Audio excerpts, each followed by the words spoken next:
everyone. Did you bring your appetites today?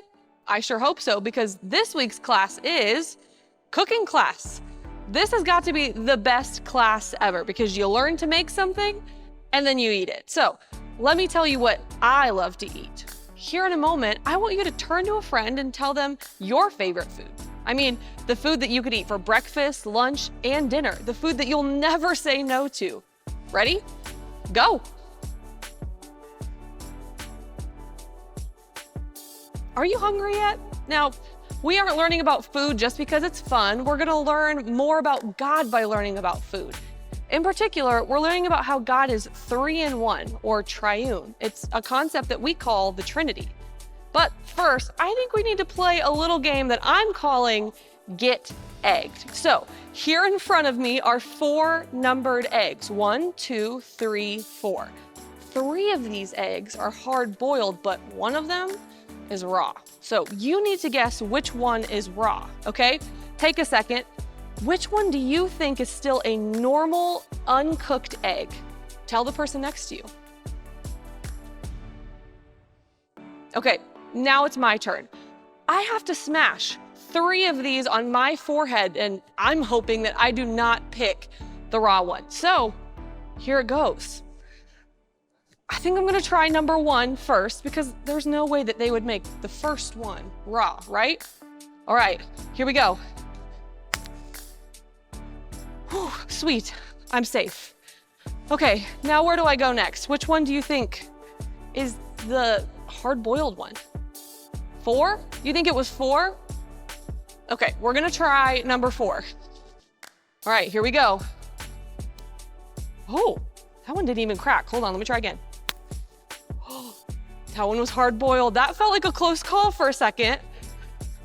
All right, friends, we've got one left. One more shot to get a hard-boiled egg. Tell me, which one do you think I should do? I want to hear you. Call it out. Is it 2 or is it 3? Okay, I think I'm gonna go with number 3. This could be nasty. All right, 3, 2, 1.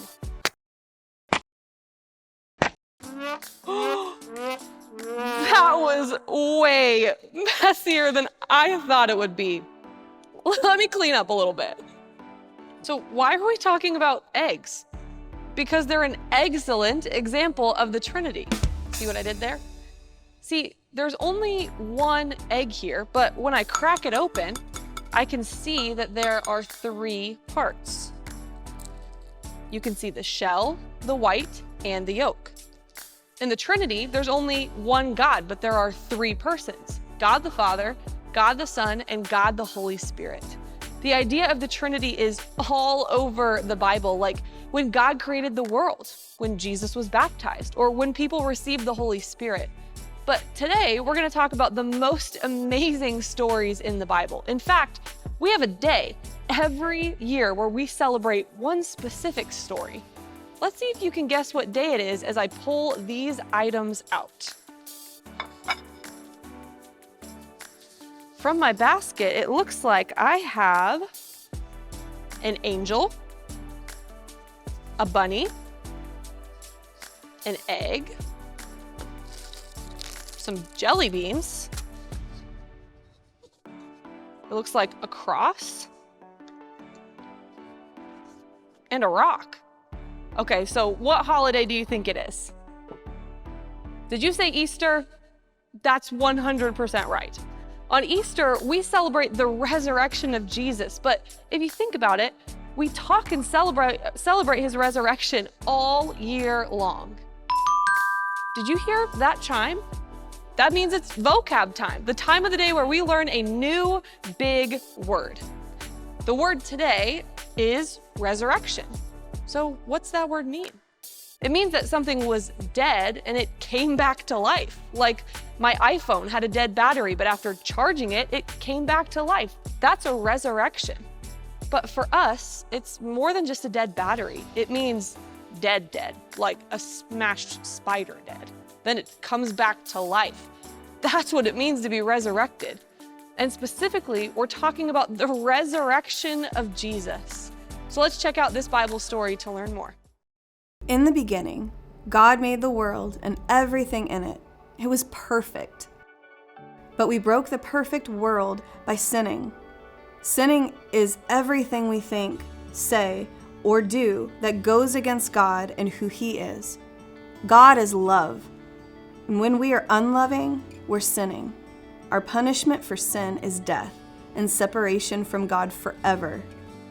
Jesus loves us so much that He chose to come as a baby, and we celebrate that on Christmas. Because Jesus was God, He never sinned. Jesus didn't deserve to die, but He did for us. He took our punishment. He died on a cross and was placed in a tomb. The stone was placed over the tomb, sealing it shut. 3 days later, when Jesus' friends looked inside the tomb, it was empty. Jesus then appeared to them, completely alive. He had been resurrected. How did that happen? Romans 8:11 says that the Holy Spirit raised Jesus from the dead. This clearly shows the Trinity.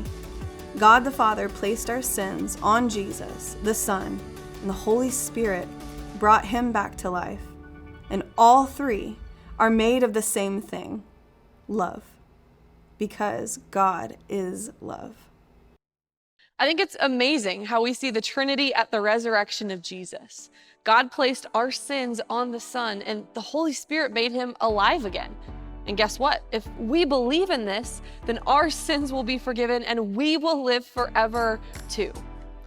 Okay, this is a cooking class, so it's time to do some cooking. We're gonna cook something delicious out of these eggs. So first, we're gonna take a piece of bread and we're gonna cut a heart out of the middle of it.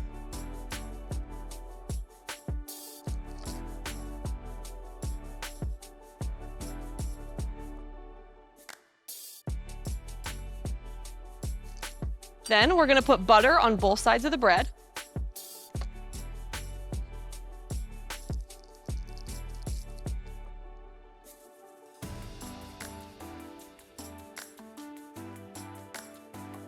And then you're gonna wanna place this right in the middle of your skillet. Now, once it's on your skillet, this is the fun part. It's time to crack the eggs. So you can go ahead and crack it.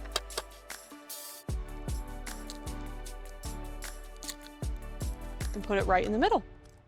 So after it cooks for about 2 minutes, then you can flip it over for another minute until the egg is done. But to make this process go a little quicker, here's one that I made earlier. How cute is that, right? It's delicious too, I'm sure. I love that it's shaped like a heart because it reminds me that God is love. In fact, that's what matters most today. God is love. If you remember anything, remember that the world can be a crazy place filled with sadness and loneliness and pain, but we aren't alone. God loves us. In fact, He loves you so much, He gave Himself so that we could be with Him forever. Now, while this truth doesn't erase all the hard things, it does give us hope. One day, Jesus will return and God will make a new heaven and a new earth. All the pain and sadness and sin will be gone and we'll get to live forever in a perfect paradise with Him. Isn't that great news? Maybe someone you know could use some good news. So go ahead and tell them about Jesus and remember today, God is love.